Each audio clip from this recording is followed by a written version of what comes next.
इसलिए हे गोपाल राधे कृष्ण हे गोपाल राधे कृष्ण गोविंद गोविंद राधे गोविंद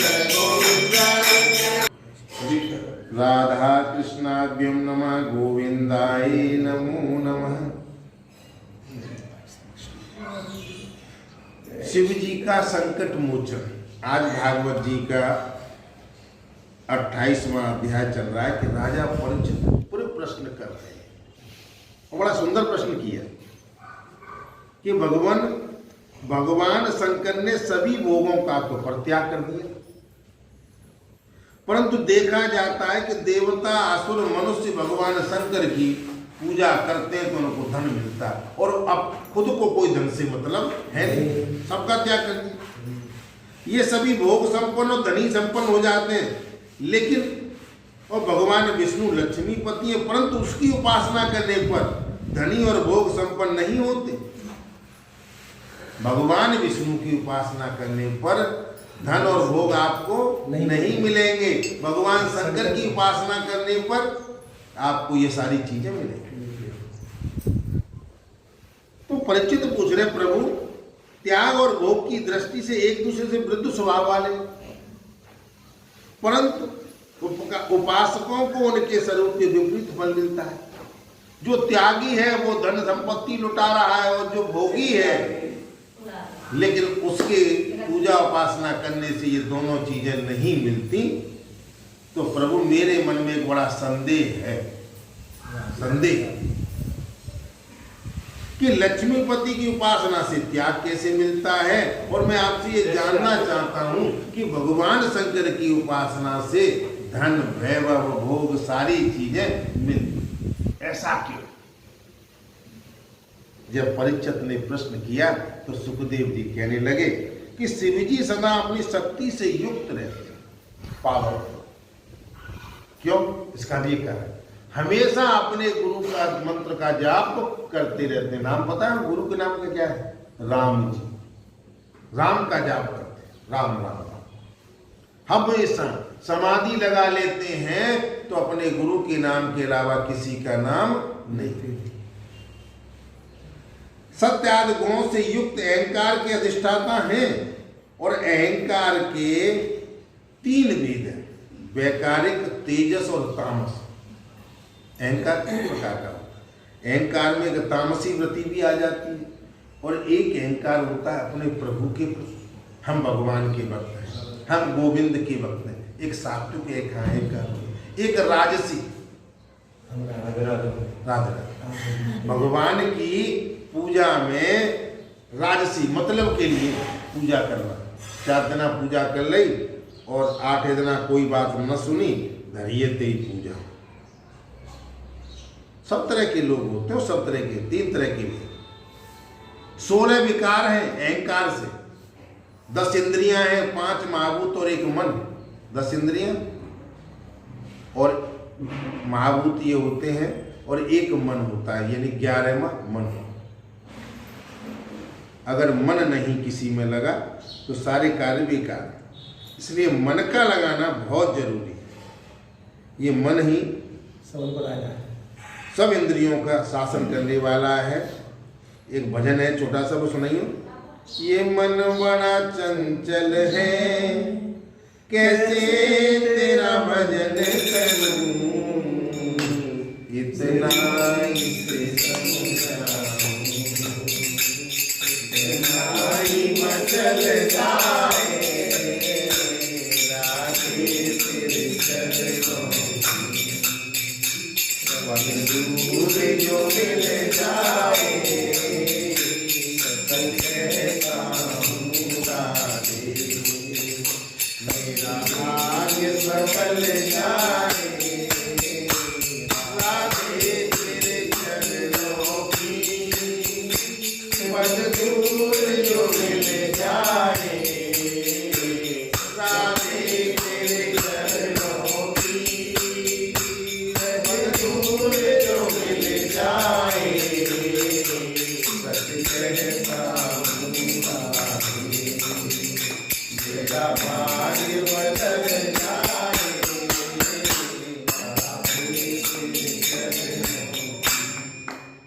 परंतु परीक्षित, ये मन अगर नेक भी थोड़ा सा भी भगवान के प्रति मुड़ जाए, गोविंद के प्रति लग जाए, तो सारी चीजें उपलब्ध हो सकती। अतः सबके अधिष्ठान देवताओं में से किसी एक की उपासना करने पर समस्त ऐश्वर्यों की प्राप्ति हो जाती है। परंतु परीक्षित, भगवान श्री हरि तो ऐसे हैं जो स्वयं पुरुषोत्तम है और प्राकृतिक गुण रहित, इसमें कोई भगवान में प्राकृतिक गुण नहीं है। वे सर्वज्ञ हैं, सबके अंतर्करण के साक्षी हैं, सर्वज्ञ और सबके हृदय की बात को जानते हैं। जो उनका भजन करता है वो स्वयं भी गुणातीत हो जाता है, उसे किसी के गुणों की आवश्यकता, गुणातीत, गुणों से भी ऊपर निकल जाता है। जो भगवान विष्णु की उपासना, गुणातीत हो जाता है। परीक्षित, तुम्हारे दादा, परीक्षित के दादा कौन थे पता ना? अर्जुन दादा,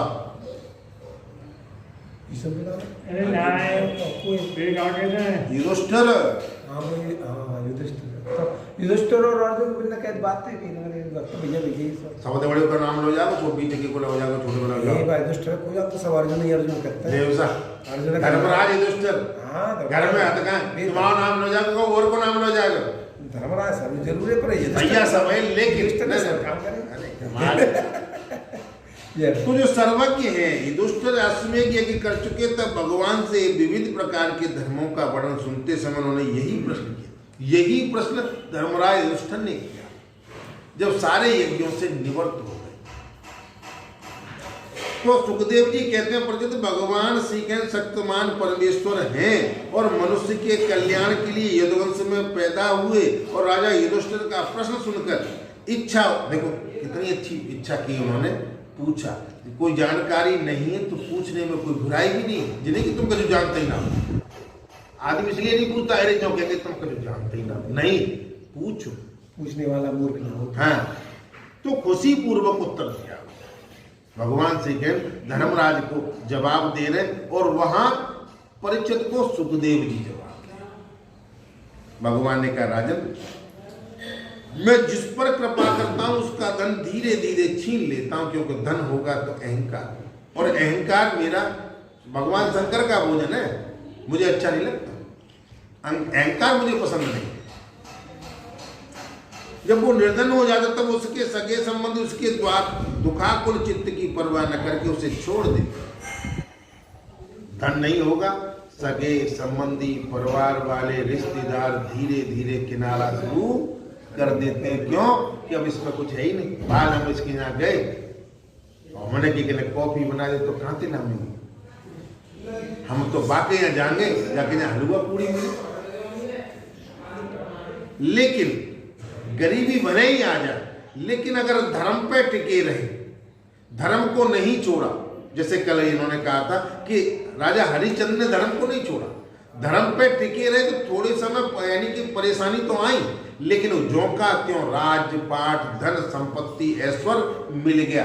ऐसे ही हम अगर धर्म पे टिके रहेंगे तो सब कुछ मिल जाएगा, लेकिन अपने धर्म को नहीं छोड़ा।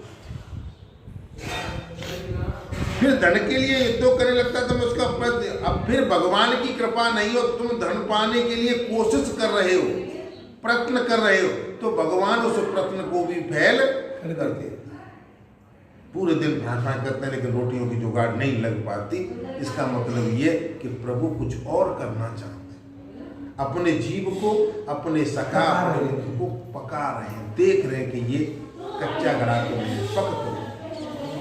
पक गया है, तो ऐसी कृपा करते हैं कि देखा था दुर्योधन के पास कितनी दौलत थी, पांडवों के पास क्या था, रहने के लिए जगह नहीं थी। भगवान का शुक्रिया अदा करो कि कह रहने के लिए छत तो है, लेकिन पांडवों ने अपने धर्म को नहीं छोड़ा, सत्य पे ही टिके रहे और प्रभु का सहारा लेकर के रहे।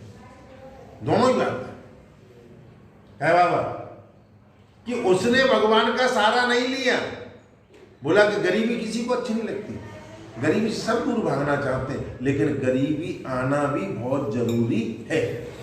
अपने पराये का, मित्र का, दुश्मन का सब पता चल जाता है। पूरा जीवन का हमारा वही है जो हमारे साथ है, जिसने हमें गरीबी में साथ दिया वो अपना। लेकिन जब पांडवों को निकाल दिया, सुना होगा, जब यानी सुई की नोक के बराबर भी जगह नहीं थी, लेकिन उन्होंने अपने धैर्य को नहीं, गालियां नहीं बकी, उन्होंने उल्टे सीधे कार्य नहीं किए, टिके रहे। कब तक? एक हर चीज की, दुख की भी सीमा होती। अब सुबह हुआ है, कथा हो रही है, शाम भी होगी, दोपहर भी होगा, लेकिन अब धीरे धीरे गर्म भी हवा चलेंगी, लेकिन रात को ठंडी हवा भी चलेगी। जब सवेरा हुआ तो शाम भी होगी, दुख भी आया है तो सुख भी आएगा। कब? जब अपने धर्म पर टिके रहेंगे तब। इसलिए हे गोपाल राधे